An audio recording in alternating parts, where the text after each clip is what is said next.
Então, pessoal, dando continuidade ao nosso curso de cálculo diferencial e integral 1, hoje vamos trabalhar com as funções contínuas, pessoal. É isso que vamos fazer.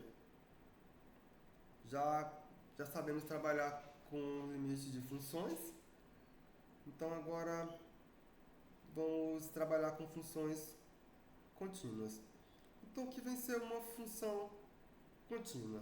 Então, antes de apresentar a definição de função contínua, o que foi que definimos? L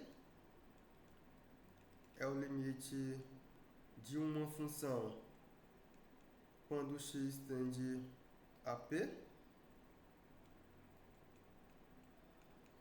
se e somente se, para todo epsilon maior do que zero que é dado, existe um delta maior do que zero, tal que, sempre que os valores de x pertencem ao domínio da função f, o seguinte vai acontecer, pessoal. O módulo... Professor, Oi, você não está compartilhando tela, não. pessoal. Que foi?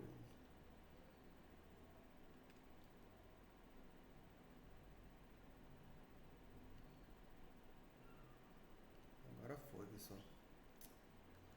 Então, o que temos é isso aqui.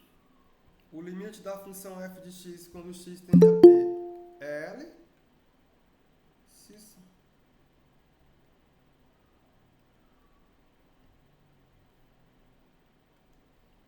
se somente se, para todo epsilon maior do que zero dado, existe um delta maior do que zero, tal que, sempre que esse x pertence ao domínio da função f, onde o módulo de x menos p ele é maior do que zero e é menor do que delta, isso aqui implica que o módulo da função f de x menos L, isso aqui tem que ser menor do que epsilon.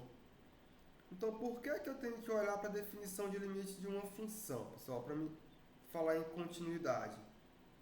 Porque aqui temos duas situações. Percebam, o limite da função f de x é o número real L. Ok, o número real L. Deixe guardar essa informação. O x tende a p, mas o p não necessariamente é um ponto do domínio. Onde que eu vejo isso? Aqui. Aqui eu vejo que x não é necessariamente um ponto do domínio... x não, pessoal. P não é necessariamente um ponto do domínio da função f.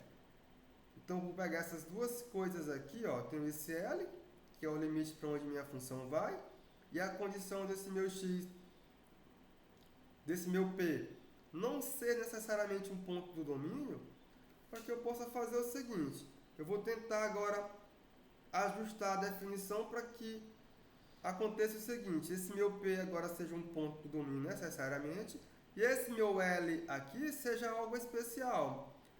Seja exatamente a imagem da função f no ponto P. Eu vou trazer para cá.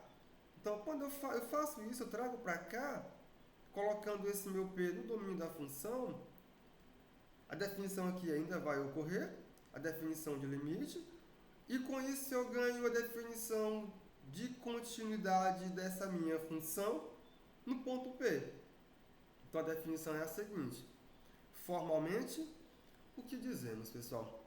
Seja f uma função e p um ponto que agora pertence ao domínio da função f.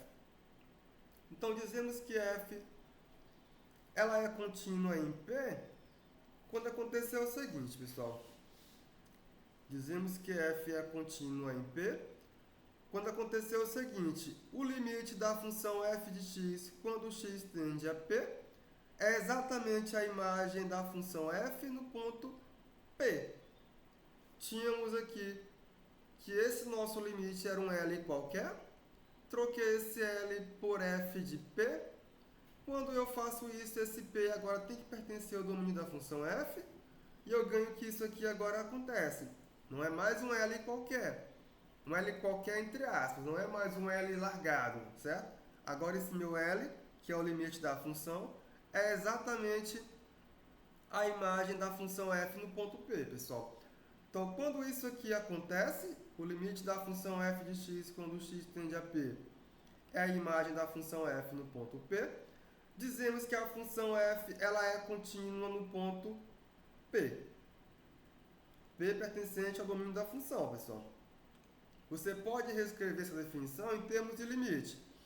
Em termos de limite não, em termos de epsilon deltas.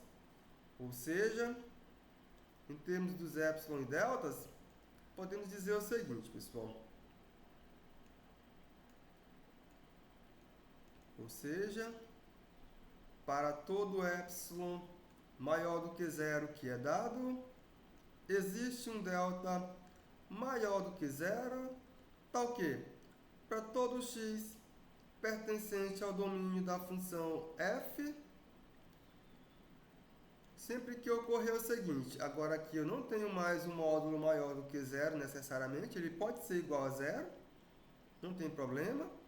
X menos P sendo menor do que delta, isto aqui vai implicar que o módulo da função f menos f de P, isto aqui é menor do que epsilon, pessoal. Certo? Essa é a definição de função contínua. Ela, em termos de epsilon e deltas, é isso aqui. Porque se você pegar a definição de limite de uma função quando ela vai para um L qualquer, que é a que tínhamos anteriormente, eu vou colocar aqui. Essa aqui é a definição que tínhamos anteriormente. O limite da função f de x quando x tende a P é L, se e somente se para todo epsilon maior do que zero que é dado, existe um delta maior do que zero, tal que esse meu x pertencente ao domínio da função f, eu ganho o quê? O módulo de x menos p é maior do que zero e é menor do que delta. Isto aqui implica que o módulo da função f de x menos L é menor do que epsilon.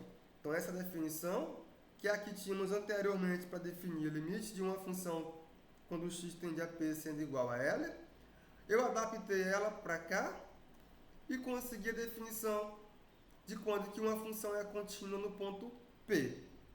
Certo, pessoal? Então, a função ela é contínua no ponto x igual a P, quando o limite da função, na hora que meu x tende a P, é exatamente a imagem da função f no ponto P, pessoal. É isso que acontece. Por exemplo,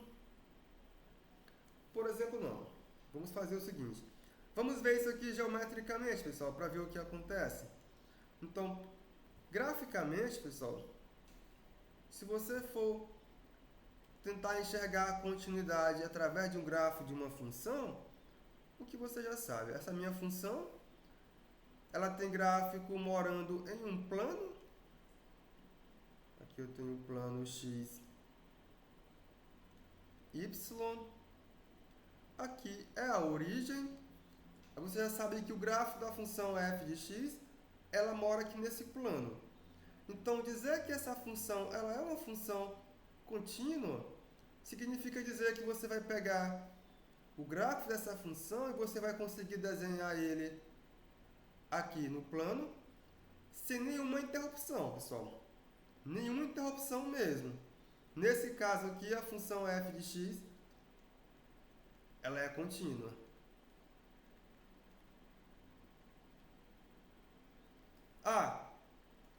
Se por acaso você tem que... Está aqui o gráfico da função, você veio com ele até aqui. Aqui você teve que parar e continuar aqui novamente.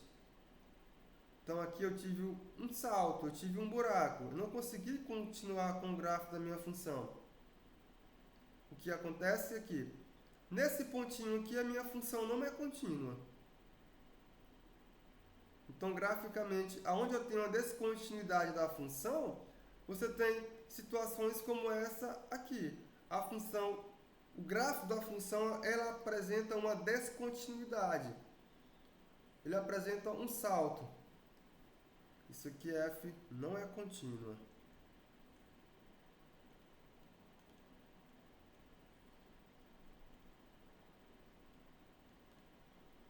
Vamos ver um exemplo. Vou começar com a função f de x como sendo a função constante igual a k. E vamos ver se essa função é contínua no ponto x igual a p. Então, solução. Então, temos que, quando você calcular o limite fazendo x tender a p, para essa função f de x, aqui é você calcular o limite fazendo o nosso x tender a p para a função k, que é a função constante, e já vimos para onde esse limite vai, pessoal. Esse limite vai para k. Só que k é f em p. Se isso aqui acontece, ou seja, o limite quando x tende a p da função f de x é f de p. Se você olhar aqui para a definição, você está diante de uma função contínua no ponto x igual a p. Logo, essa minha função f de x, que é a função constante, ela é contínua em x igual a p. E esse p é um pontinho qualquer. Perceba que eu não disse quem é esse pontinho p. Certo? Esse p pode ser 1, 2, 3, 4, 5, 10, 20, não importa. Ela é contínua nesse ponto. Por exemplo, tem uma função f de x igual a x, a função identidade. Então, para essa função, pessoal, o que temos? Temos o seguinte.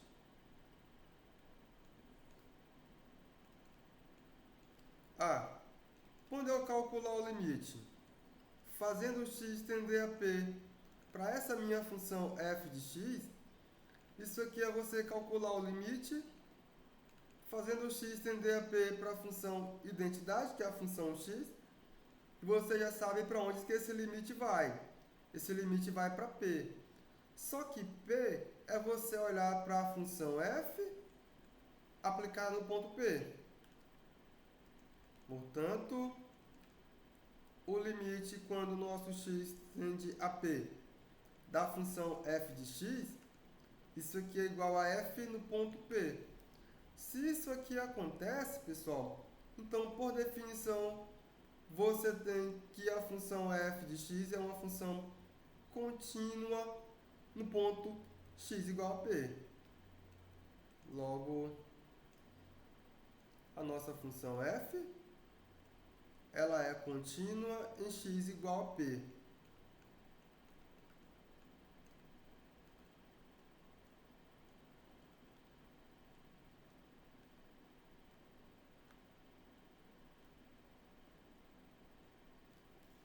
Então, temos mais um exemplo de função contínua em um pontinho x igual a p.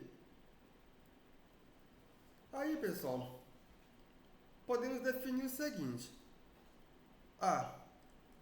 Quando a minha função f ela é contínua em todos os pontos de um subconjunto A, esse meu subconjunto A sendo um subconjunto do domínio da função f, aí o que dizemos, pessoal? Dizemos que f ela é contínua em A. Agora, quando f for contínua em todos os pontos do domínio da função, aí eu vou dizer apenas que a minha função f ela é uma função contínua, certo? Então, a função pode ser contínua em um ponto ou pode ser contínua em um subconjunto do domínio. Nesse caso, eu digo que f é contínua em A. Aí, quando eu falo que a função ela é apenas contínua, eu estou me referindo que a função ela é contínua em todo o domínio, pessoal. Vamos pegar aqui o nosso, que eu tenho uma reta.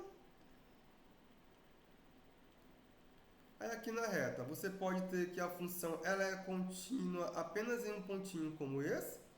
Ah, então a minha função é contínua no ponto P. É o domínio da função f, pessoal. Deixa eu representar o domínio da função f desse jeito aqui. Aqui é o domínio da função. Aqui é o domínio da função f em vermelho. Ou então pode ser que essa minha função seja contínua em um subconjunto desse meu domínio. Ou seja, ela é contínua em todos os pontos desse meu conjunto A que está contido no domínio da função f. Nesse caso, a minha função é contínua em A. Agora, se eu digo que a função é apenas contínua, é porque ela é contínua em todos os pontos do nosso domínio. Por exemplo, se você voltar para este exemplo aqui, qualquer ponto que você considerar, mas qualquer pontinho mesmo, essa função f de x igual a k, ela é constante em qualquer ponto do domínio da função. Então, essa função é uma função contínua, porque ela é contínua em todos os pontos do seu domínio. A função f de x igual a x, ela também é uma função contínua. Por que ela é uma função contínua? Porque ela é contínua em todos os pontos do domínio. Qualquer x que você considerar no domínio, a minha função ela é contínua. Isso aqui é válido para todo x igual a p. Então, aqui é mais um exemplo de função contínua. Se você olhar para essa função, que é a função polinomial de grau n, essa função também é uma função contínua. Por que essa função é contínua, pessoal? Vamos lá. Então, afirmamos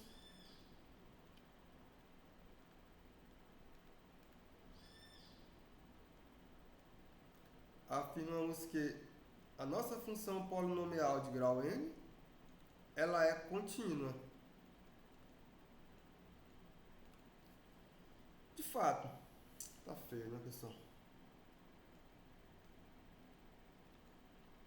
Então, de fato, dado, vou tomar um pontinho qualquer do domínio da função, eu vou tomar que um pontinho pertencente ao domínio da função. Pessoal, quem é o domínio dessa função? Essa função tem como domínio o conjunto de todos os números reais. O que temos? Temos que o seguinte vai acontecer. Quando você olhar para o limite dessa função fazendo esse x tender a Q, A é você aplicar o limite a essa função fazendo o x tender a Q. A expressão de a índice 0 mais a índice 1 x mais a índice n x elevado a n. Se você aplicar o limite a essa expressão, para onde que ele vai, pessoal? Ele vem para a índice 0 mais a índice 1q mais a índice n q elevado a n. Isso aqui, professor, por que esse limite vem para cá? Essa conta foi feita na aula anterior, então esse limite vem para cá. Só que isso aqui é simplesmente a função p aplicada em q. É a imagem do ponto q pela função p. Ora,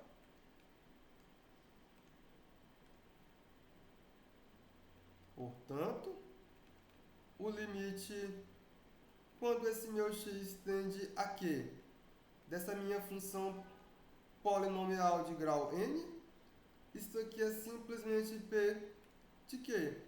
Como esse q, aí eu escrevo assim, onde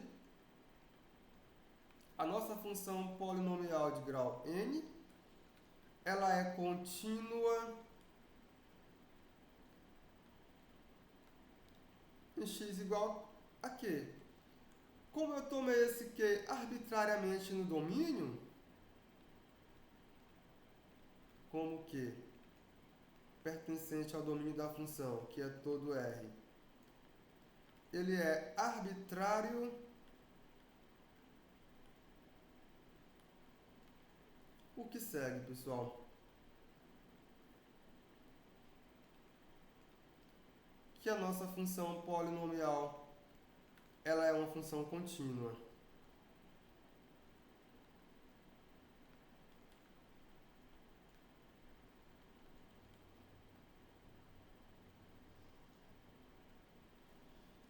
Então, nossa função polinomial de grau n é uma função contínua. Outro exemplo, eu tenho uma função racional, que é a função x elevado a 3 mais 1 sobre x ao quadrado mais 4x mais 3. E eu quero verificar onde que essa função é uma função contínua, pessoal.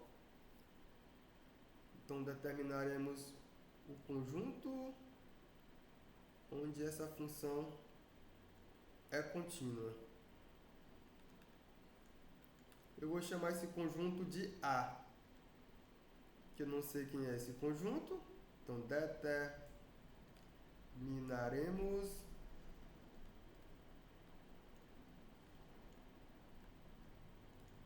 o conjunto A, contido no domínio dessa minha função f, em que a minha função f de x é contínua, pessoal.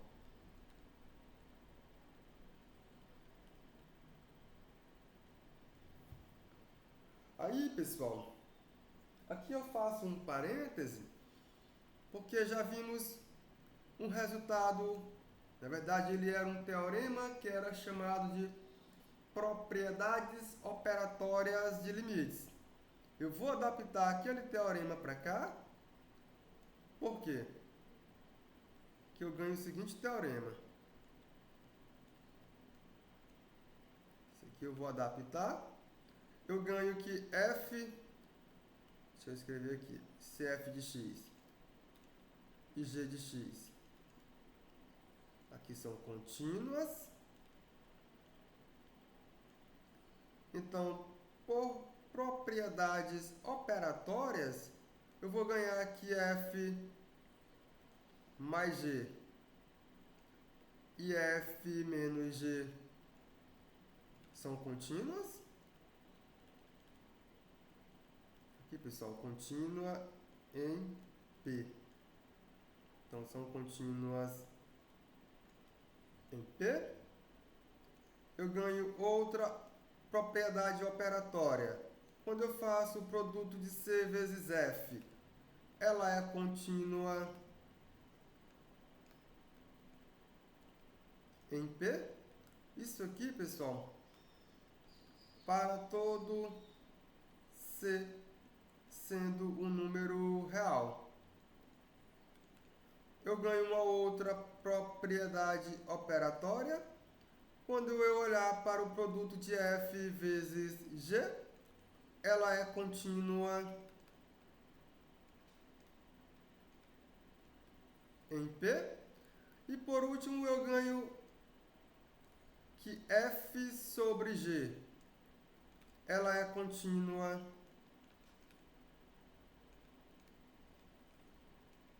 em P, desde que essa minha função G seja diferente de zero e G no ponto P seja diferente de zero. Aí eu fecho esse parêntese aqui. Então aqui eu só adaptar aquelas propriedades operatórias de limites para continuidade. Quando eu faço isso, aí eu vou olhar para cá. Aqui eu tenho um quociente. Como eu tenho um quociente, eu já posso determinar um conjunto de pontos onde a minha função ela tem que ser contínua. Bom, então vamos ver onde é que essa função é não nula. Vamos lá. Inicialmente eu vou olhar para o domínio dessa função. Então, inicialmente,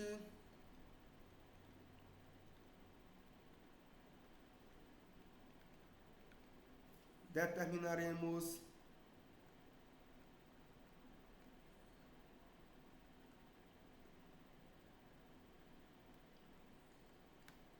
o domínio da função, pessoal.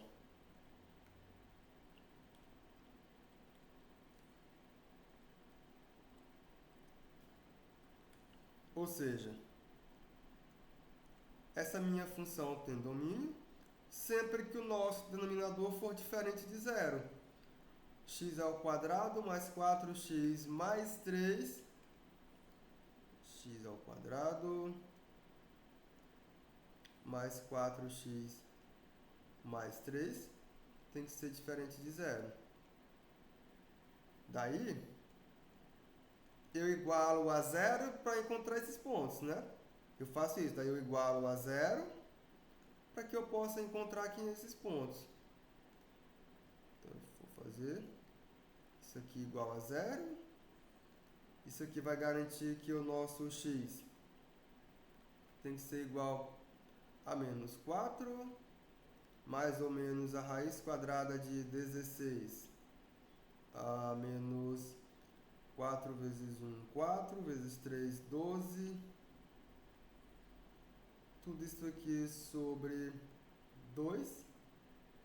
Então eu vou ganhar aqui o meu x1. Menos 4 mais 4, que dá 0. E eu ganho que o x2 é menos 4, que dá menos 8, sobre 2, que é menos 4. Então você vai ganhar aqui.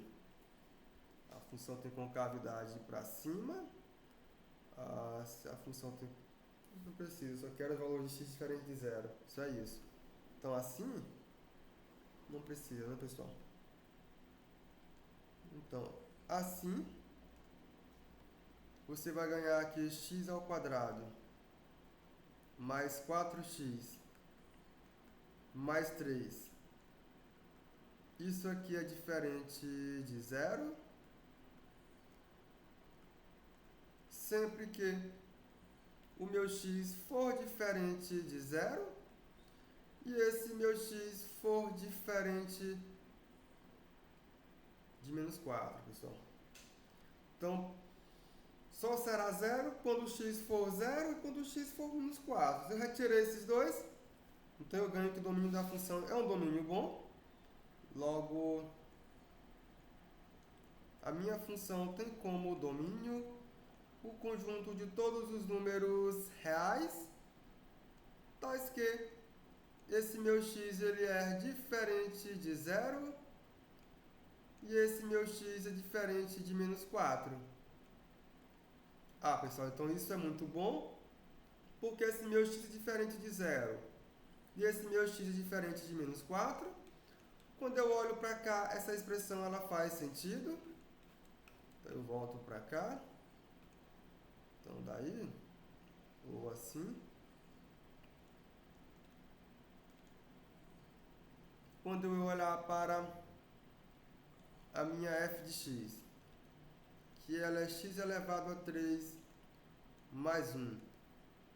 Tudo isso aqui sobre x ao quadrado mais 4x mais 3 sobre x ao quadrado mais 4x mais 3. Isso aqui faz sentido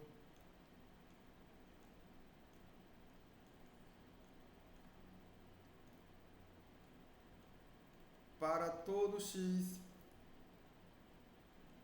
diferente de zero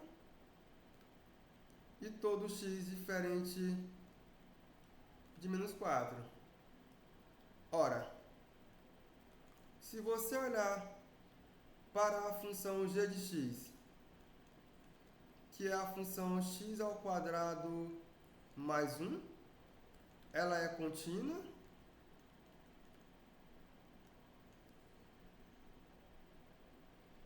Por que ela é contínua em A, pessoal?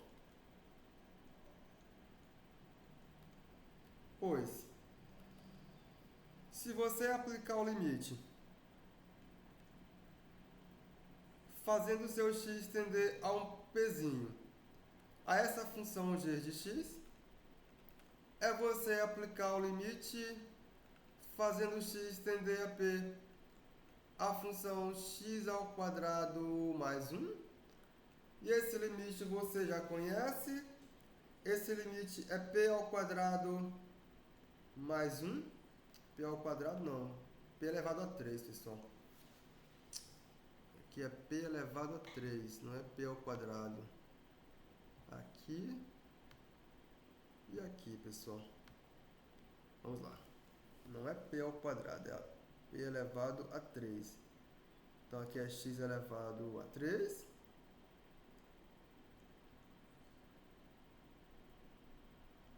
Aqui também é x elevado a 3. Então ela vai para p elevado a 3 mais 1. Por que, professor? Que a função tem esse limite? Essa conta já foi feita. Eu já ensinei a vocês como que calcula o limite de uma funçãozinha como essa. Ela sendo uma função polinomial de grau 3. Isso aqui na verdade é g no ponto P. E quando você olhar para a função h de x, que é a função x ao quadrado mais 4x mais 3, ela também é contínua em todo o nosso conjunto A, sendo que esse conjunto A ele é o domínio da nossa função. Pois, quando eu calcular o limite fazendo esse meu x tender a p da função h de x, é você calcular o limite fazendo esse x tender a p na expressão de x ao quadrado mais 4x mais 3. Esse limite vai para onde, pessoal? Ele vem para p ao quadrado mais o feio, não é? Mais 4p mais 3, que é simplesmente a função h no ponto P. São funções polinomiais, pessoal. Essa aqui é uma polinomial de grau 2. Ela também é contínua. Ela é contínua e o ponto que eu estou considerando é somente sobre o conjunto A, porque é onde o nosso denominador faz sentido. É lá que eu tenho que olhar. Então segue que quando você olhar para f de x, ela sendo o quociente de g de x sobre h de x, ela é contínua nesse nosso conjuntinho A. Como A é todo domínio, eu digo apenas que essa função ela é uma função contínua, pessoal.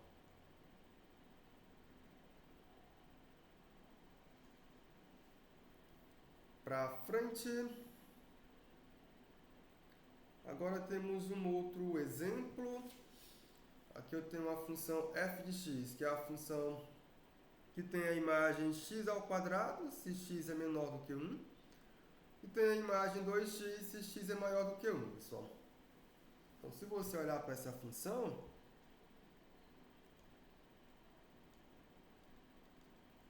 note que essa função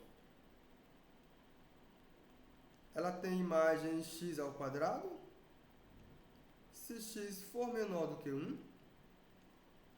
Daí, pessoal, quando você olhar para essa função, ela é contínua. Daí você já tem que f de x ela é contínua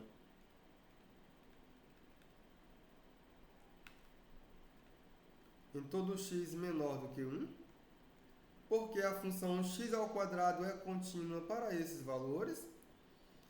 E quando você olhar para f de x, sendo a função 2x, isso aqui, se meu x é maior do que 1, ela é contínua para esses valores. Então segue, pessoal, que a nossa função ela é contínua para x menor do que 1 e para x maior do que 1.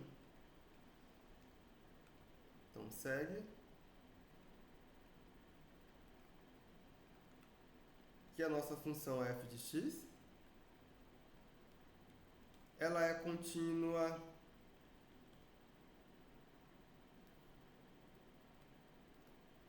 no seguinte conjunto A, que é formado por todo x pertencente a R, tal que esse nosso x tem que ser diferente de 1.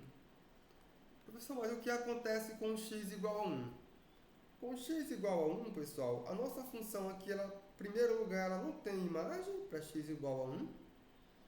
Em segundo lugar, pessoal, nós já vimos que o limite dessa função, se eu me aproximo pela esquerda, ele vai para onde? Se eu me aproximar pela esquerda, ele vai para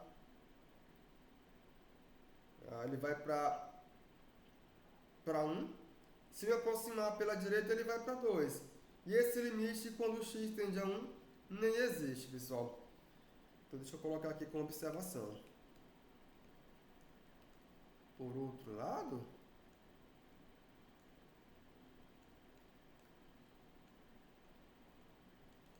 o seguinte acontece. Primeiro, f de 1 não faz sentido, não temos essa imagem. Em segundo lugar, o limite, quando x se aproxima de 1 pela esquerda, a função é 1, que é diferente de 2, e 2 é o limite quando esse nosso x se aproxima de 1 pela direita.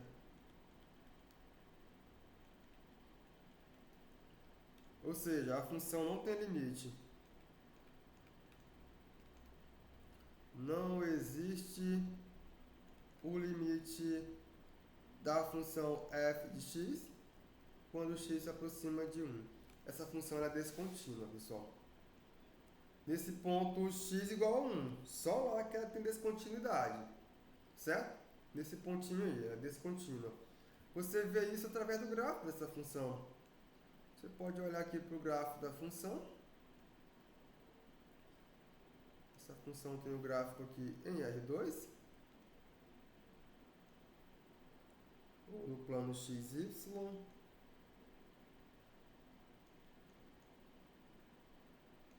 Aqui é a origem. Então, para x menor do que 1, você tem a função x ao quadrado. Essa daqui. Para x maior do que 1, você tem o gráfico da função 2x. Você tem uma reta. Isso aqui. Perceba que a função ela apresenta um salto, o gráfico dela. Ela tem um salto aqui exatamente quando x for igual a 1, pessoal. Ela apresenta esse salto, certo? Ela vai apresentar um salto bem aqui quando x for igual a 1. Então, essa função realmente é uma função descontínua em x igual a 1, porém, ela é contínua para todo x diferente de 1, pessoal. Isso vai acontecer. Temos mais um exemplo, que é a função módulo de x sobre x. Então, vou olhar para essa função. Então, note que essa função tem como domínio, pessoal, note que o domínio dessa função, ele é formado por todo número real diferente de zero. Aqui é o nosso domínio. Certo? Então, daí, se eu tenho que x é maior do que zero, daí se eu considerar x maior do que zero, o que temos, pessoal? A minha função f de x é a função x sobre x, que é igual a 1. É a função constante, que é contínua. Ela é contínua em todo x maior do que zero, pessoal.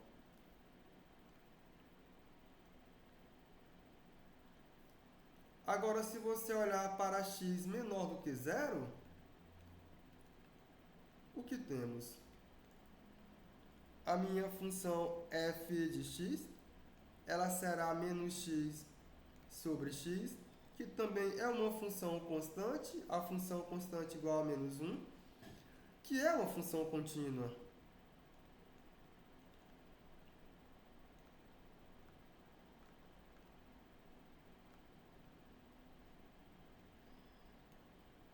Agora, se você olhar para o x igual a zero, em primeiro lugar, não temos imagem. Agora, eu vou fazer o seguinte, pessoal. Vamos colocar o seguinte. Olha o que eu vou fazer. Vou acrescentar algo a mais, certo? Isso aqui para x diferente de zero. E vou dizer que f de zero é zero. Isso aqui eu acrescentei. Eu mexi na conta, certo? F de zero é zero. A função tem imagem no ponto x igual a zero. Agora ela passa a ter. Então eu vou olhar para cá. Agora, em x igual a zero, o que temos, pessoal?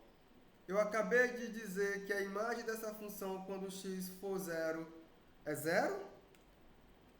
Porém, então deixa eu mudar aqui, né, pessoal? Deixa eu mudar aqui, que o domínio agora será todo R, pessoal. Faça essa mudança.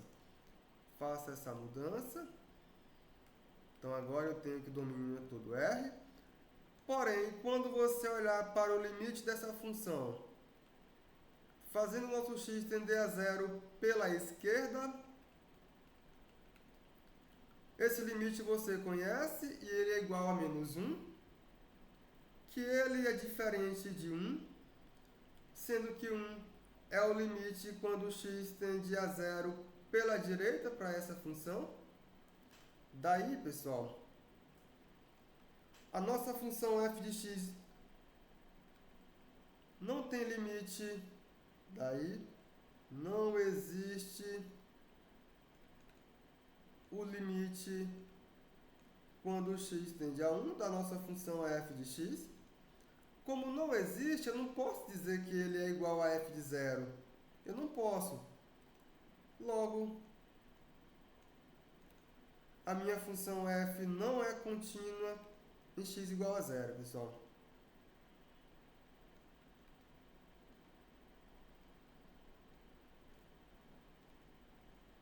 Então, ela é descontínua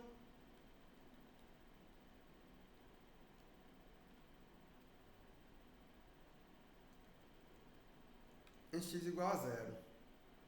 É isso que ela vai fazer. Ela sendo descontínua nesse ponto, segue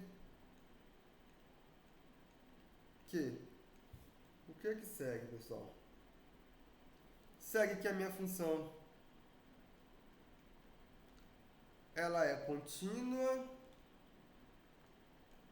no seguinte conjunto. No conjunto A, que é formado por todos os valores reais, tais que x é diferente de zero, pessoal. Aqui é onde que temos continuidade. Vamos ver o gráfico dessa função para ver o que está acontecendo. O gráfico dessa função é isso aqui. Vamos desenhar esse gráfico. E eu marco os valores para x. Aqui eu marco os valores para y. Aqui é a minha origem. Aqui eu tenho o valor de x igual a 1. Aqui eu tenho menos 1. Então, pessoal, aqui eu tenho 1 no eixo dos y. Aqui eu tenho menos 1 também no eixo dos y. Aí o que vai acontecer? Quando o nosso x for maior do que 1, não, maior do que 0, não é isso? Para x maior do que 0, a função tem imagem constante igual a 1. Quando x for menor do que zero... Não. Deixa eu olhar a imagem. É isso mesmo, pessoal. Para x menos 1. Quando nosso x for menor do que zero, a imagem da função está para cá. Quando x for igual a zero, a imagem da função é esse pontinho aqui. Então eu vou fazer um leve buraco aqui, porque esse ponto não pertence e esse ponto não pertence. Então esse é o gráfico da nossa função e apresenta essa descontinuidade justamente quando o nosso x for igual a zero, pessoal. Aí temos um outro exemplo, que é a raiz quadrada de x, pessoal. E uma pergunta. Então, temos aqui a raiz quadrada de x. O que acontece, né, pessoal? Eu quero verificar que essa função, ela é uma função contínua. Então, vamos lá.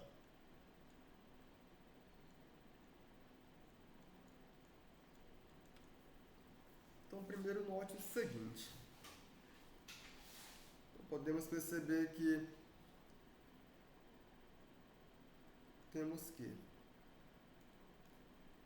quando você olhar para o domínio dessa função, ele é formado por todos os números reais,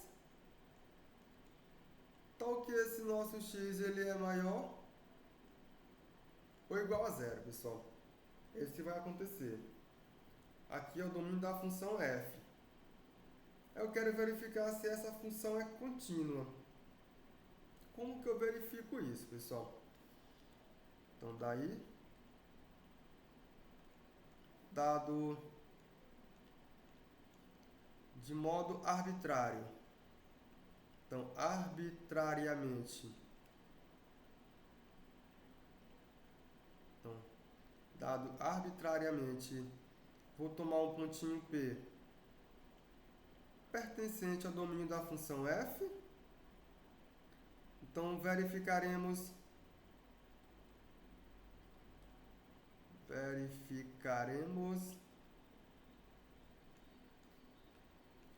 se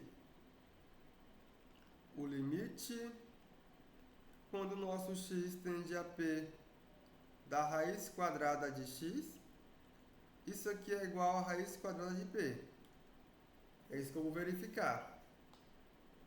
Pessoal, tudo que fizemos até agora, nada que fizemos se encaixa aqui, pessoal. Nada. A não ser que recorramos à definição, pessoal. E é o que eu vou fazer, porque eu não tenho outra coisa para usar aqui, a não ser a definição. Então, aplicaremos definição, não tem jeito.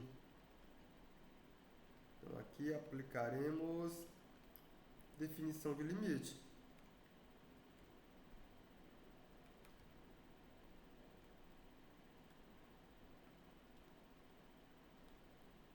Vou recorrer à definição de limite. E vamos lá. Inicialmente, o que eu tenho que perceber? Inicialmente,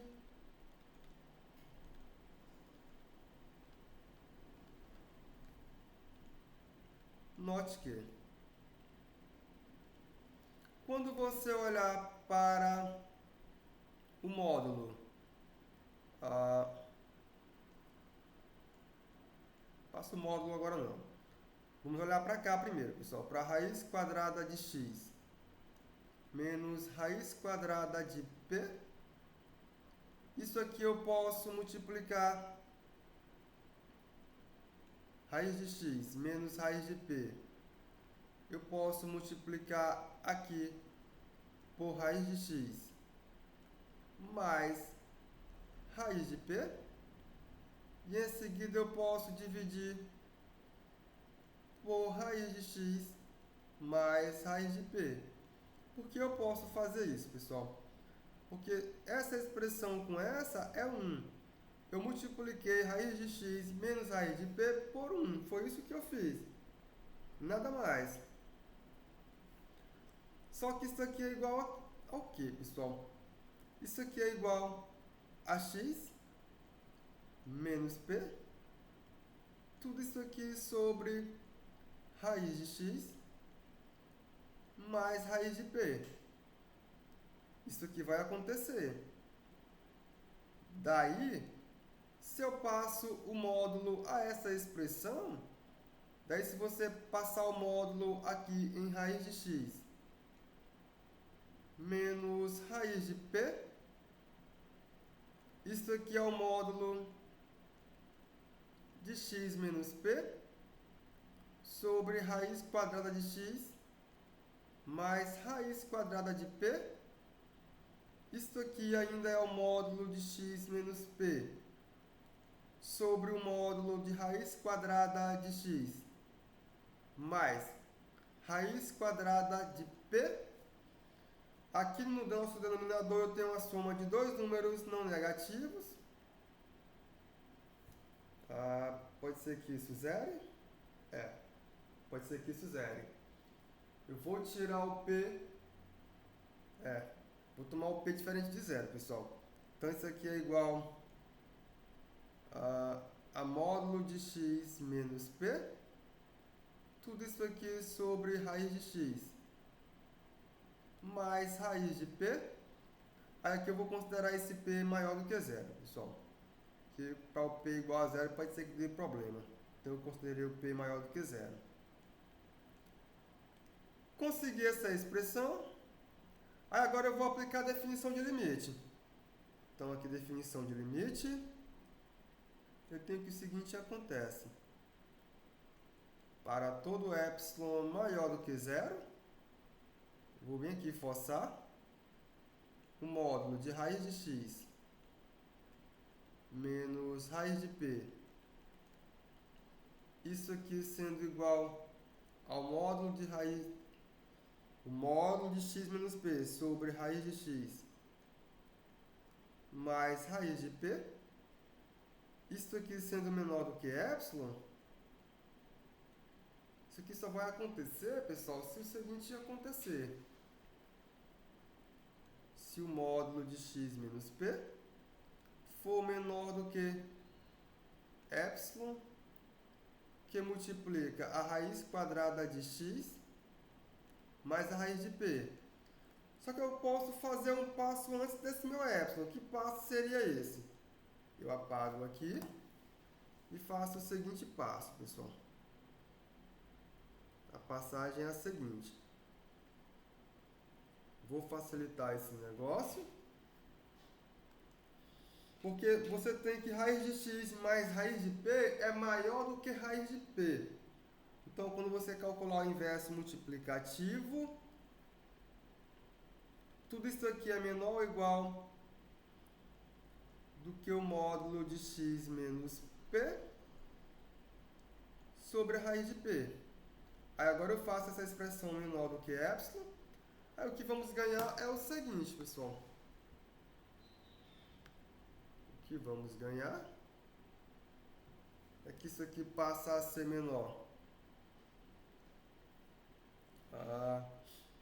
Isso aqui passa a ser menor ou igual do que epsilon vezes raiz de p. Isso aqui vai acontecer. Esse p está fixo. Daí, tomamos o nosso delta como sendo um número maior do que epsilon vezes raiz de p. Se eu tomo esse delta, o que segue-se, pessoal?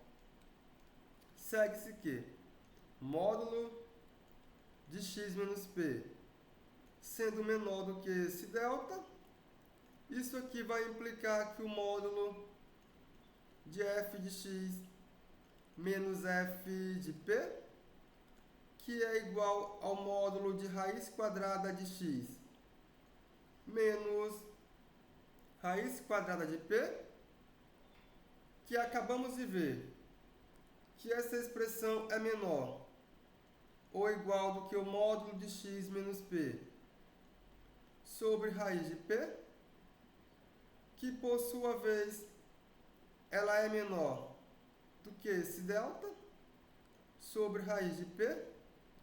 Só que delta sobre raiz de P, você pode ver que delta sobre raiz de P é o nosso epsilon, né, pessoal? Então, vou tomar esse epsilon. Vamos ver se bateu as contas direitinho. Isso aqui é menor do que delta. O sinal tem que ficar ao contrário, né? Eu vou tomar esse delta menor do que raiz de P.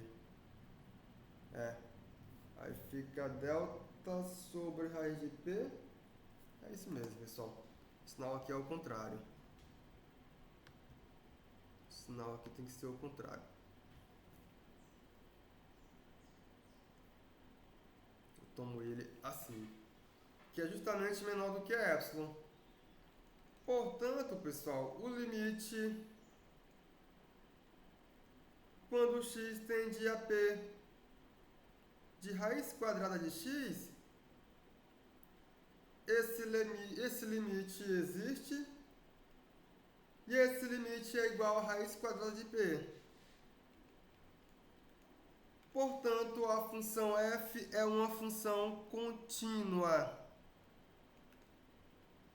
Então, a função raiz de x, ela é uma função contínua, pessoal. Então, não teve jeito. Tivemos que fazer isso por definição. Aí eu consegui enxergar que essa função é uma função contínua. Como ela é contínua, pessoal, agora ficou fácil para calcular o limite, não é? Então, o limite quando x tende a 4 da raiz quadrada de x, a função é contínua, isso aqui vai para a raiz de 4, que é igual a 2, pessoal. Então, essa minha função, raiz de x, quando x tende a 4, ela tem limite 2. É esse o limite dessa função. Para frente.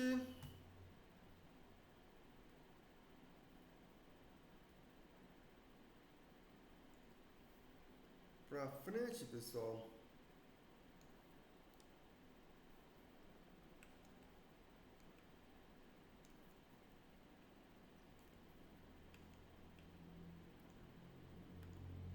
Porque temos um outro exemplo, também é um exemplo que vocês vão utilizar bastante, a função f de x. Como sendo a função seno de x, ela é uma função contínua. Então, a função raiz de x, já conseguimos argumentar que ela é contínua. Agora, a função seno de x também é uma função contínua, pessoal. Como que argumentamos isso?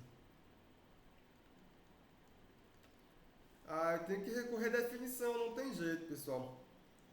Vou ter que recorrer à definição porque não temos outras coisas para utilizar aqui, não temos. Então, por definição, o que já temos? Temos que existe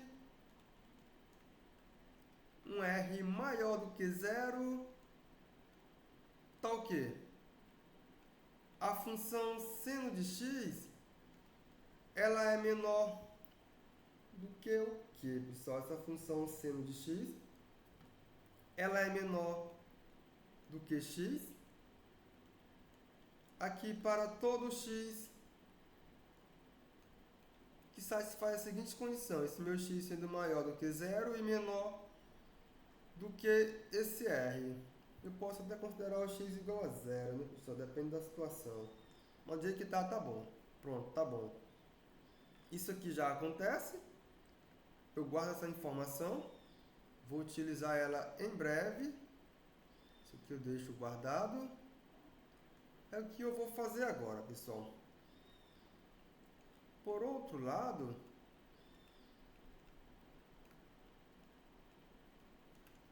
o que temos, pessoal? Vou pegar aqui um exercício que já fizemos, que é este exercício aqui. foi o nosso exercício 10 da nossa primeira tarefa.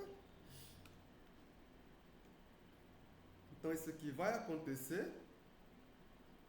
Como isso aqui acontece, pessoal, esse resultado nós já fizemos.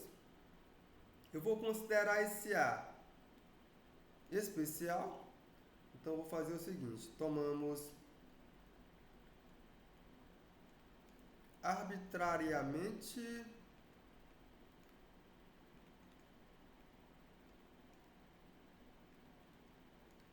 um P como sendo um número real. Eu vou tomar esse P desse jeito. Aí, se você olhar aqui para a relação A, pessoal, se você olhar para cá, para essa relação A, aqui, ó, por A,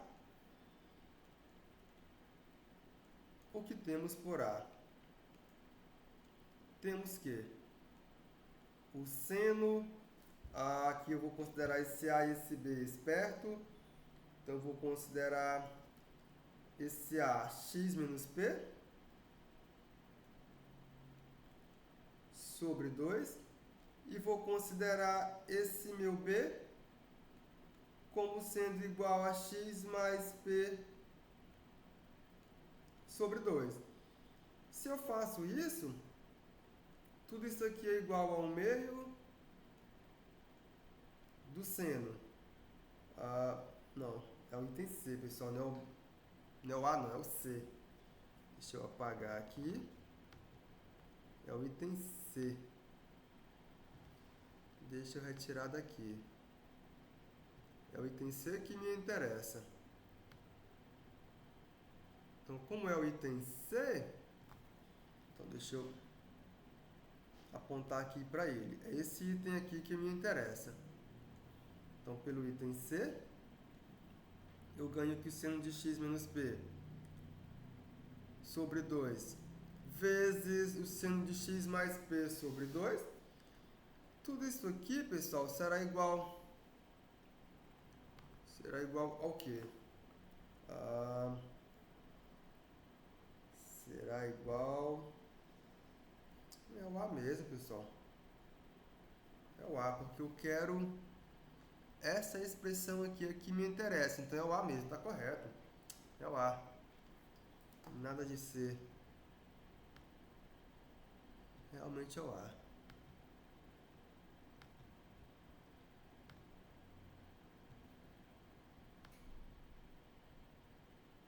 Nada de C. Realmente é o A. Vamos lá. Aqui. Então, por A. Vamos lá.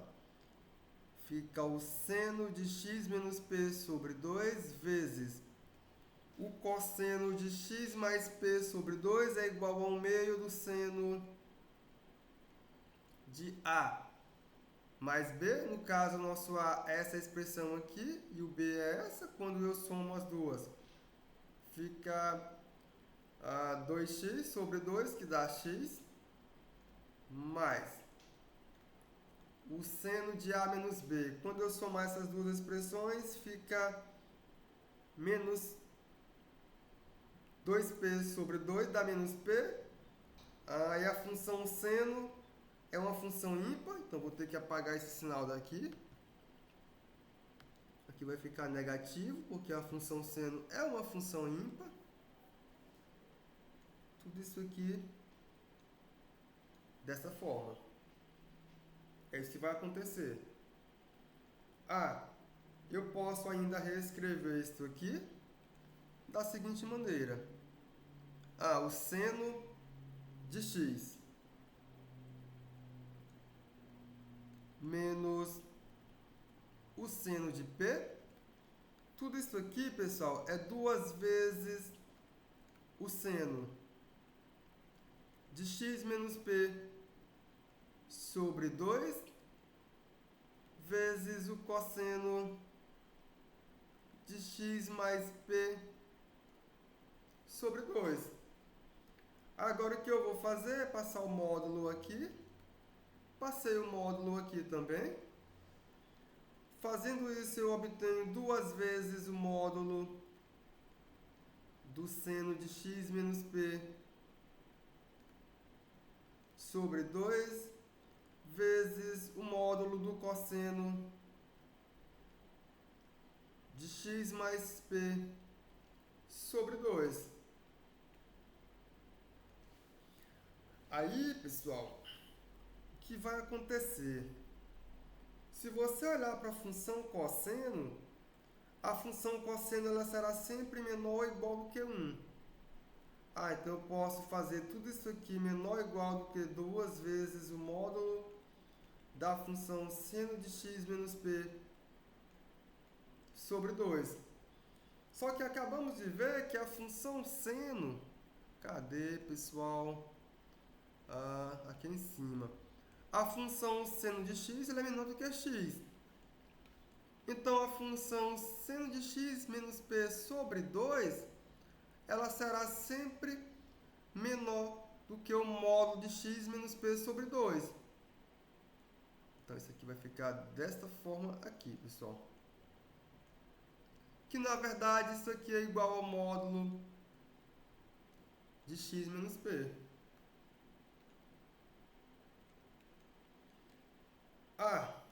O que segue, pessoal?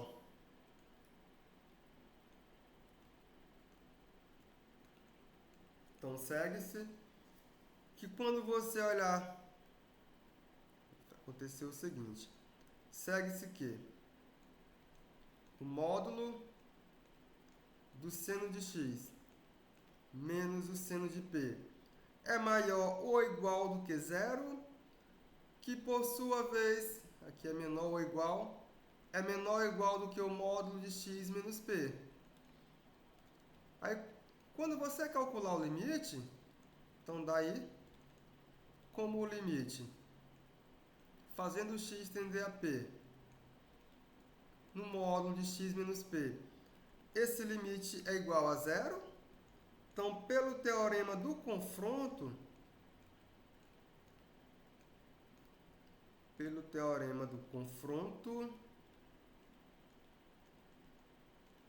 obtemos que a função do meio tem limite zero quando x tende a p.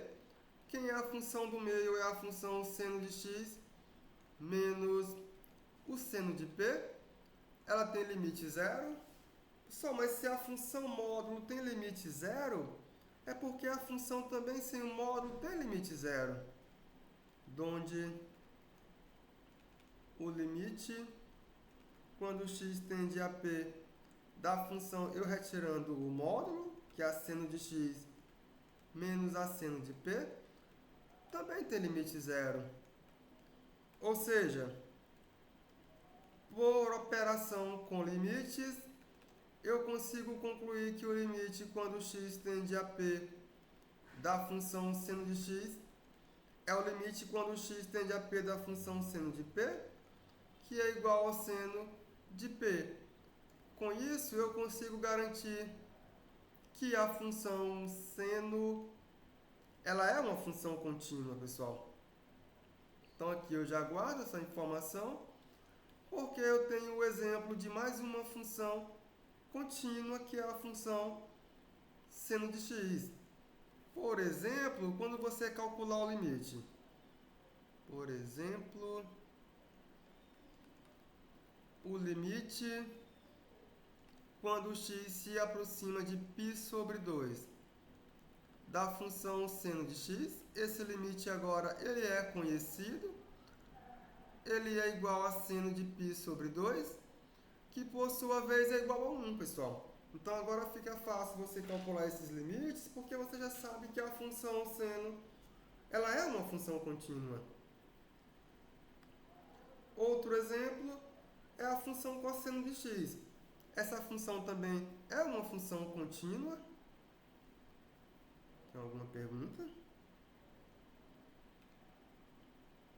Nada. A função cosseno também é uma função contínua. Vamos ver.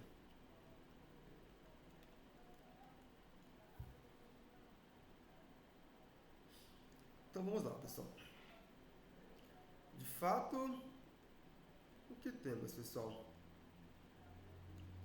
Quando eu olhar para esta relação aqui, Eu consigo produzir algo para o cosseno também, pessoal. Eu consigo produzir algo de bom para o cosseno. O que eu consigo produzir de bom para o cosseno? O item C. Agora sim é o item C. É o item C porque eu vou ganhar pelo item C que seno de x mais p sobre 2, aqui ó, temos que, para um pzinho real arbitrário,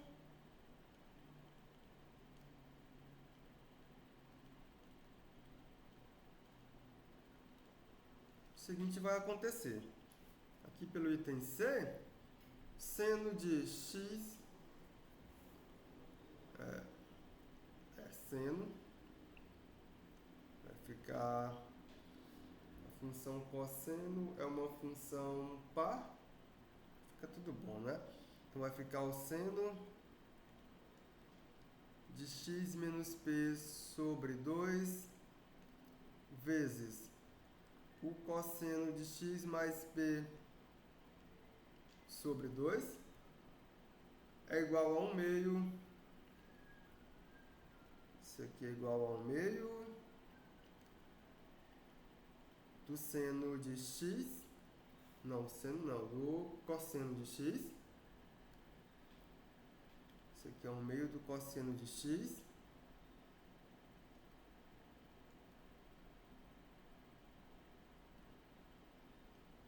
menos cosseno de p pelo item C. Daí, pessoal, quando você olhar para cosseno de x menos o cosseno de p, não, pessoal, aqui é seno, tá errado bem aqui. Aqui é seno. Aqui tá errado.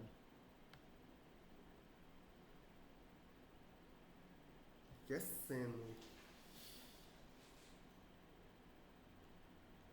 Então você vai ganhar que cosseno de x menos cosseno de p é 2 vezes seno de x menos p sobre 2 vezes o seno de x mais p sobre 2. Você vai ganhar isso aqui. Daí eu vou passar o módulo. Então, passando o módulo aqui, passei o módulo aqui e aqui, eu vou ganhar que tudo isso aqui é 2 vezes o módulo do seno de x menos p sobre 2 vezes o módulo do seno de x mais p sobre 2. Aí eu vou pegar esse módulo aqui, pessoal, faço ele menor ou igual do que 1. Então tudo isso aqui é menor ou igual do que 2 vezes o seno de x menos p sobre 2. Que já vimos que esse seno é menor ou igual do que 2 vezes o módulo de x menos p sobre 2. 2 vezes o módulo de x menos p sobre 2, que por sua vez é igual ao módulo de x menos p. E assim, pessoal,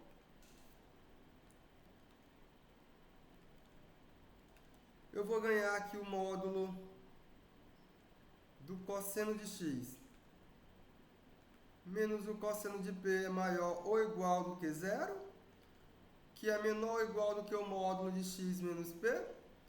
Aí vou aplicar novamente o teorema do confronto. Como esse limite é 0, então pelo teorema do confronto,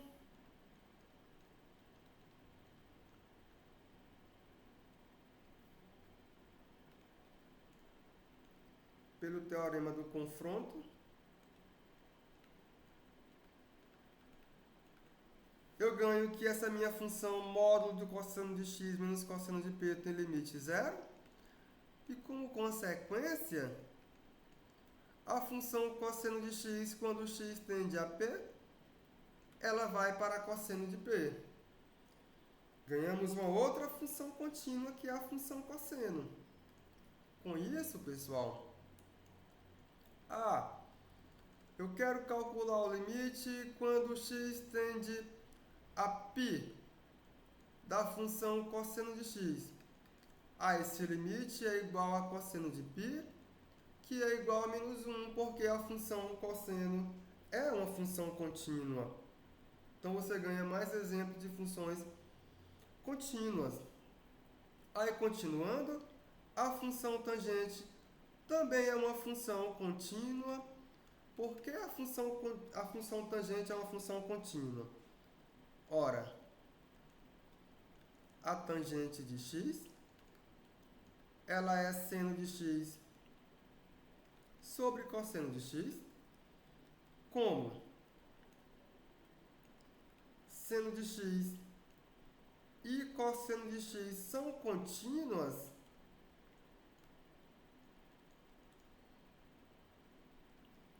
o que segue, pessoal? Segue que o quociente, que é a função tangente de x, a função seno de x sobre o cosseno de x, ela é contínua onde? Sempre que o cosseno de x for diferente de zero. Então, o x diferente de κπ, não é isso? Não, 2π mais... basta κπ, né, pessoal? K inteiro, fica variando, basta isso. Basta diferente de κπ, onde esse K é o inteiro.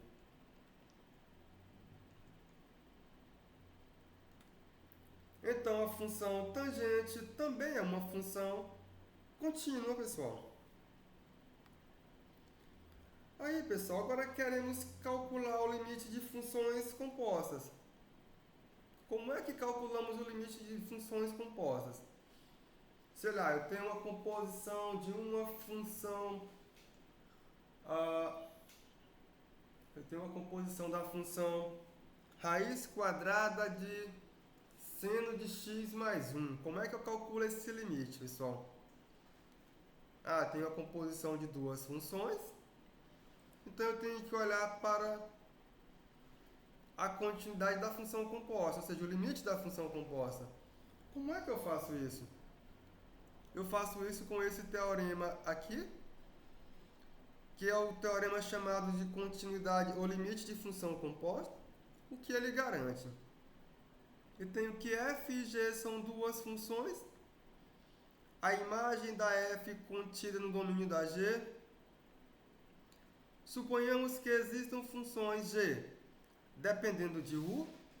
É claro, esse meu u é igual a f de x, porque a imagem da função f ela está contida no domínio da função g, pessoal. No qual g ou não é contínua em A, ou essa função não está definida em A. Tais que, quando eu olho para g de f de x, isso aqui é igual a g de u, o meu u é igual a f de x, com esse meu x sendo um elemento do domínio da função f. Se o limite da função f de x, quando o meu x tende a p, é igual a A, e o limite da minha função g de u quando u tende a A, isso aqui existe, então eu consigo calcular o limite da composição. Isso aqui é igual ao limite quando x tende a p, da minha função g de f de x, e ao limite quando u tende a A da função g de u, pessoal. É isso que acontece. Então, o que vai acontecer é isso aqui, né? Aqui você tem... Aqui eu tenho o domínio da função g. Aqui eu tenho o domínio, melhor, a imagem da função f, é esse conjuntinho aqui. Isso aqui acontece. Tá ok. A minha g toma valores aqui. A minha g toma valores. Só que eu não vou tomar todos os valores. Eu vou tomar os valores tais que estão aqui. Porque os valores que estão aqui, eu garanto que para esses pontinhos aqui, eu tenho que u é igual a f de x. Aí eu sei que existe o limite quando x tende a da função f de x e ele é a. O limite quando u tende a da função g de u, ele existe. Tudo isso vai garantir que esse limite existe.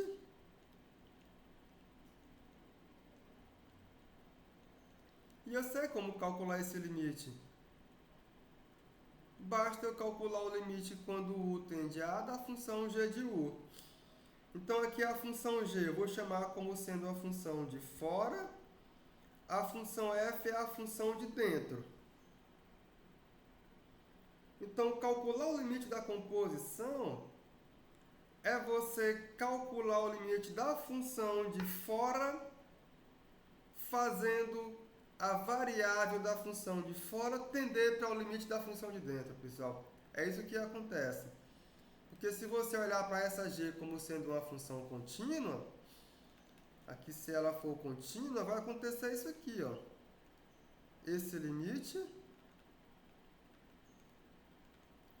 é basicamente isso aqui que vai acontecer quando a g é uma função contínua.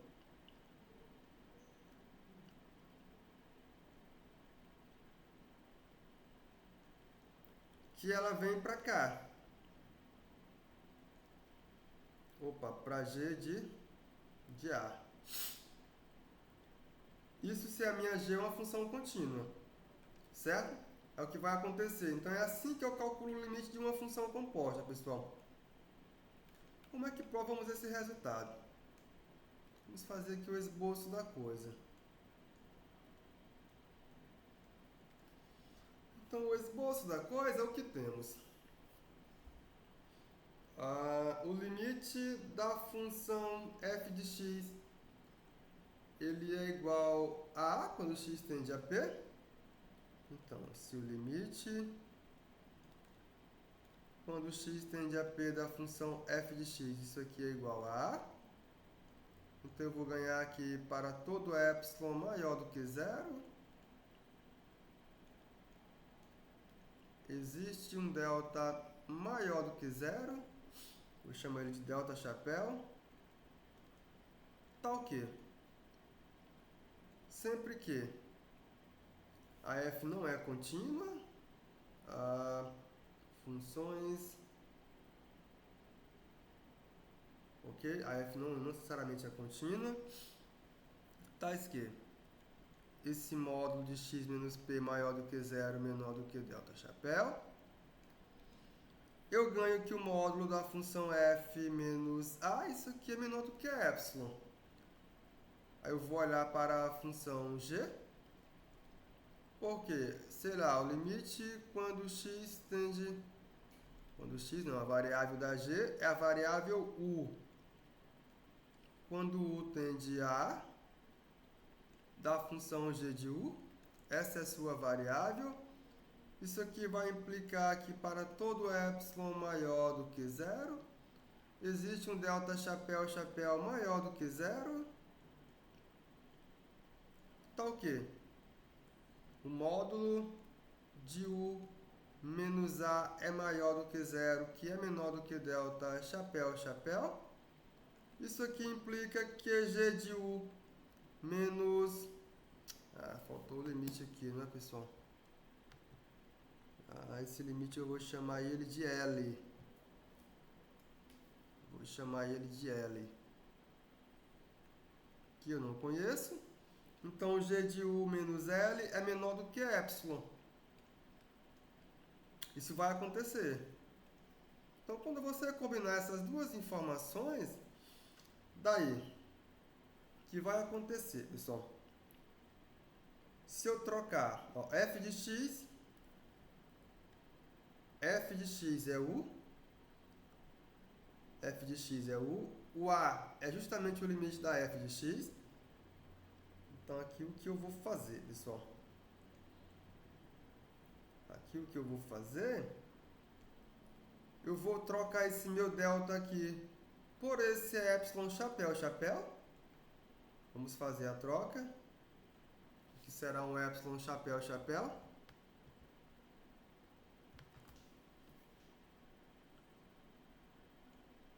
Não, delta chapéu, não epsilon. Daí, se eu considerar esse meu delta chapéu, eu vou ganhar aqui o módulo da minha f de x menos a, que por sua vez é o módulo de u menos a, que isso aqui é menor do que delta chapéu. Eu ganho que a minha g em u, só que u é quem, pessoal? É justamente f de x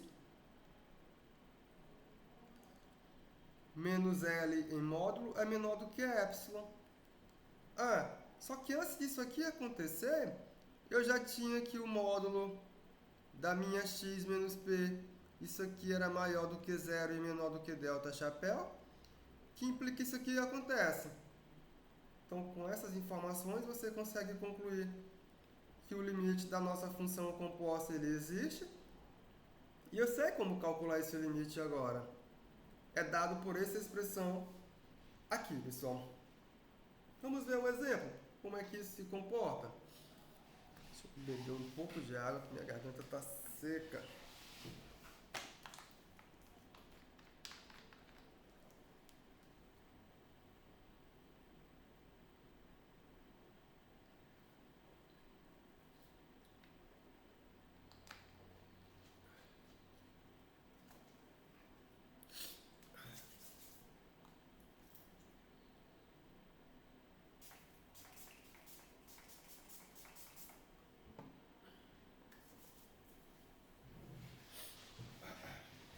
Então, continuando, pessoal. Temos um exemplo.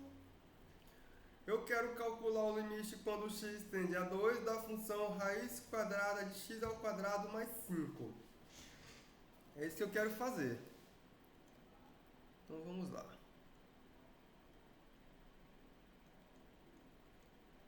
Se você olhar para essa função, você está diante de uma função composta. Então, o que temos, pessoal? Temos que g de f de x é justamente a função que aqui aparece, que é a função x ao quadrado mais 5, dentro da raiz quadrada, onde quem é a função de dentro? A função de dentro é a função f, função de dentro porque ela está dentro de uma outra função. Ela está dentro da função raiz, que é isso aqui. E quem é a função de fora, pessoal? A função de fora, na variável u, é raiz de u.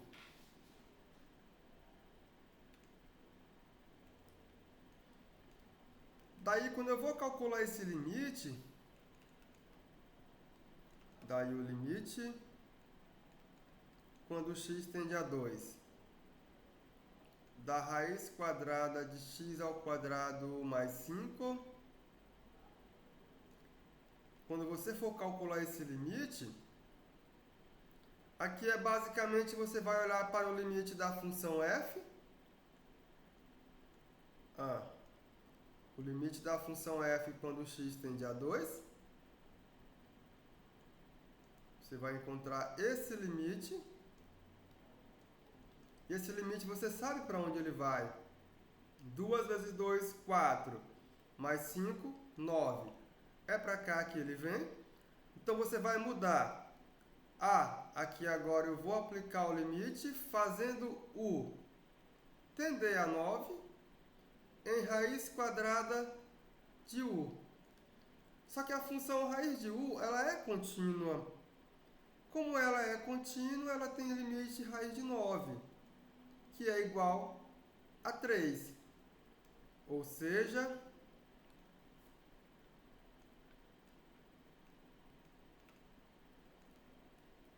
o limite quando x tende a 2 de raiz quadrada de x ao quadrado mais 5. Isso aqui é raiz quadrada do limite quando x tende a 2 da função x ao quadrado mais 5, que por sua vez, pessoal, é raiz quadrada de 9, que é igual a 3. Eu posso fazer isso porque a minha função de fora, que é a função g, ela é uma função contínua. Por isso que eu posso fazer isso, pessoal. Então agora eu consegui calcular esse limite para essa minha função, que é uma função composta. E eu sei para onde vai esse limite. Ele vai para a raiz de 9, que é 3. E o processo para calcular esse limite é dado dessa forma aqui, pessoal. Outro exemplo.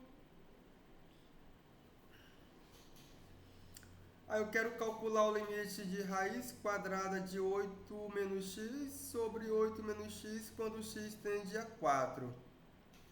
Então vamos lá.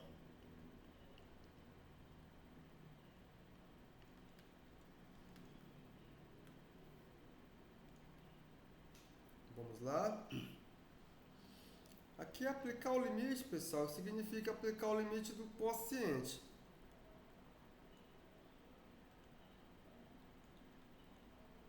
O que temos?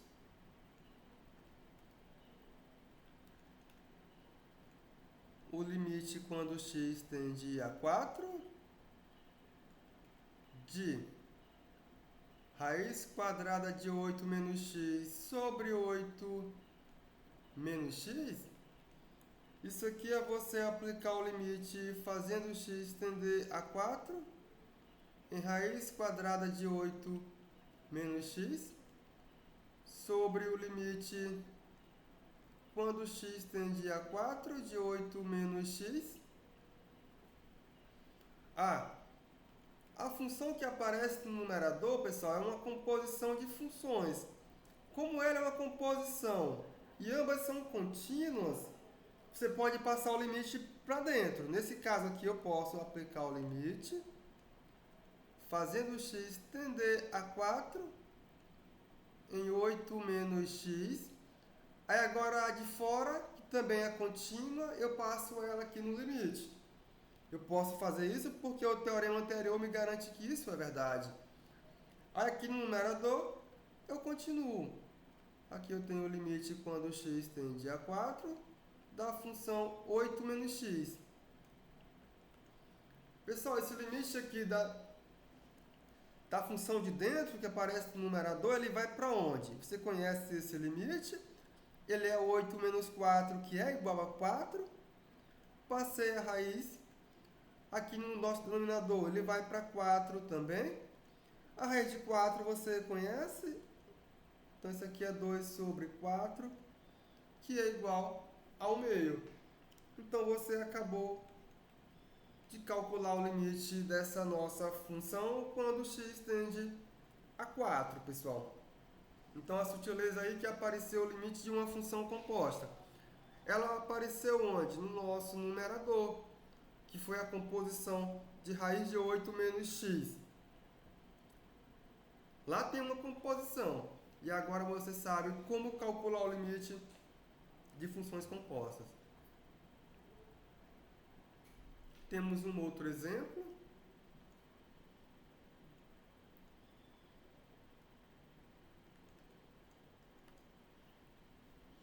Aí eu quero calcular o limite quando x tende a π da função seno de x mais π sobre 2.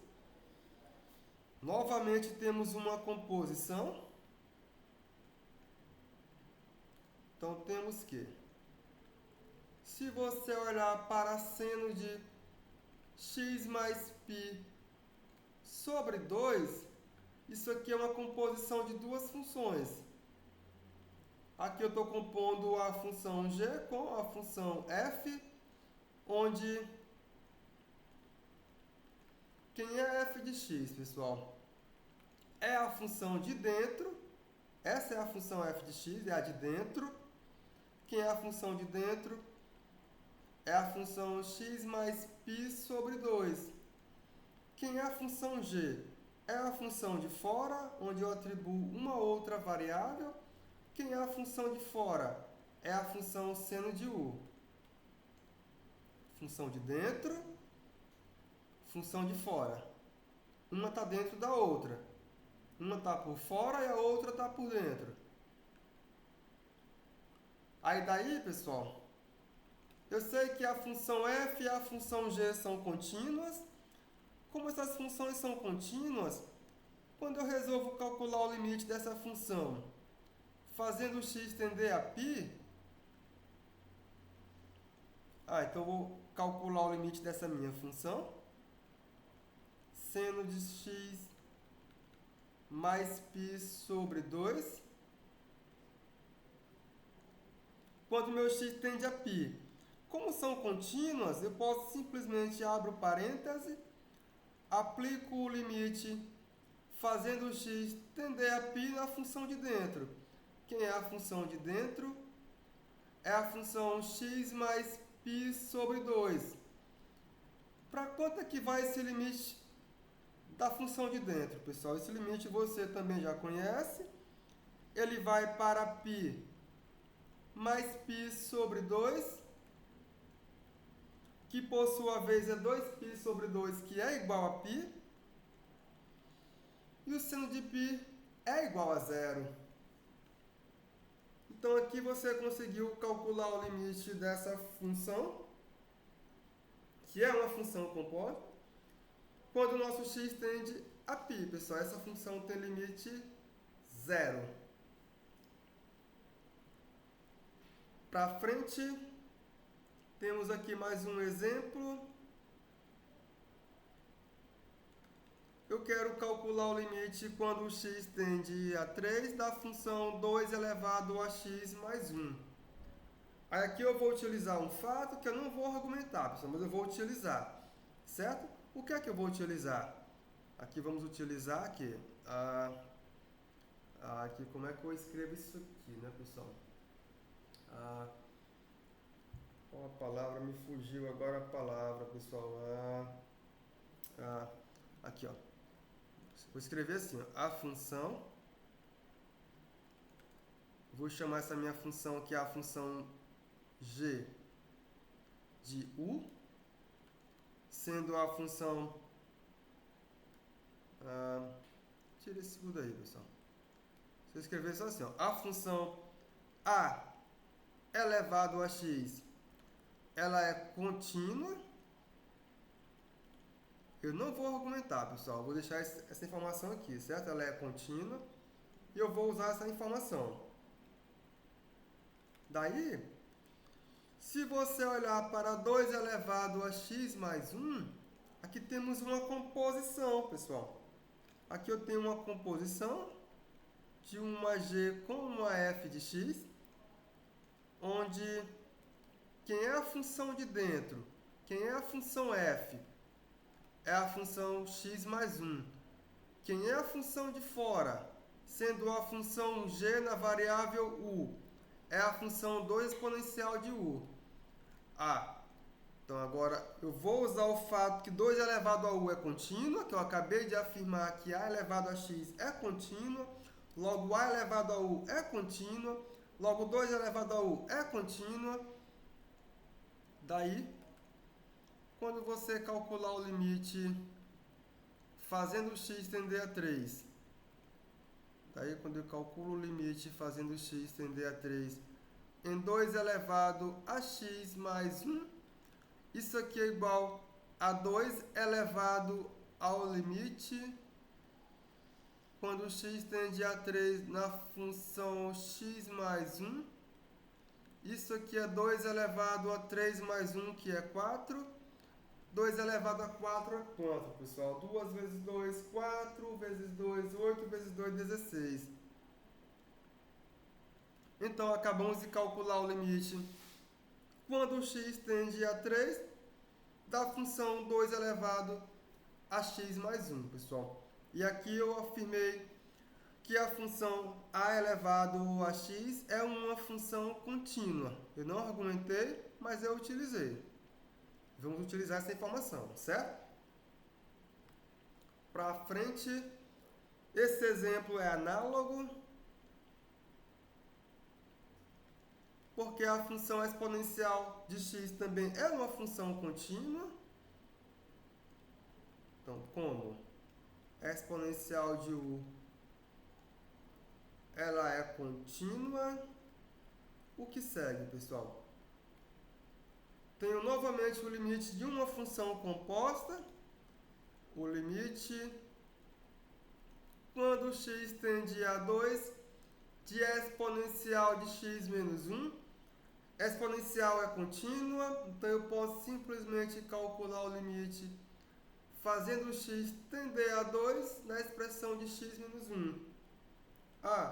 Isso aqui é e elevado a 2 menos 1, que é 1, que é o próprio número de Euler, que é o número e. Então eu tenho mais um limite calculado para uma função composta, pessoal, que é a função 2 elevado a x menos 1. E mais um exemplo.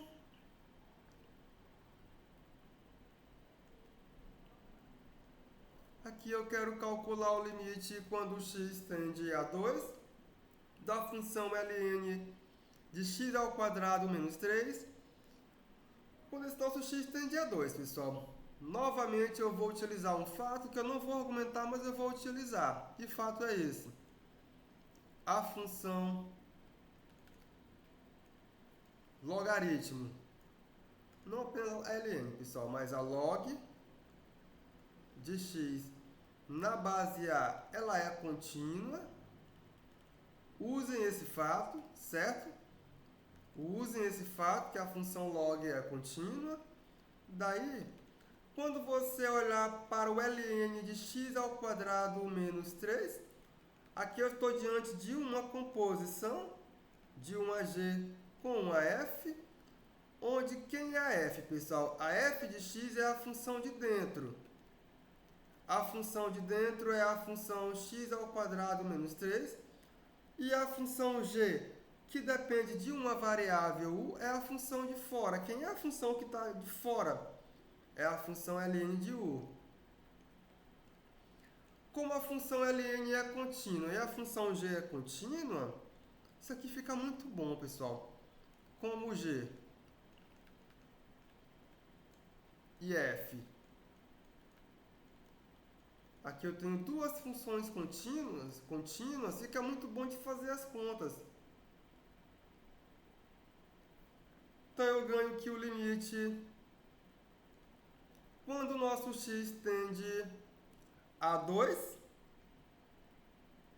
da função ln de x ao quadrado menos 3, isso aqui é o ln do limite quando x tende a 2 de x ao quadrado menos 3. Eu sei para onde que esse limite vai. Ele vai para o ln do limite de x ao quadrado menos 3. Só que x ao quadrado menos 3, pessoal, tem o seguinte limite. É um limite que vocês já conhecem. Não é um limite que vocês nunca viram. 2 vezes 2, 4, menos 3, 1. Isso aqui é o ln de 1, que é igual a 0. Então, quando eu aplico o limite fazendo o x tender a 2, a função ln de x ao quadrado menos 3, essa função tem limite ln de 1, que é igual a 0, pessoal. É isso o que acontece.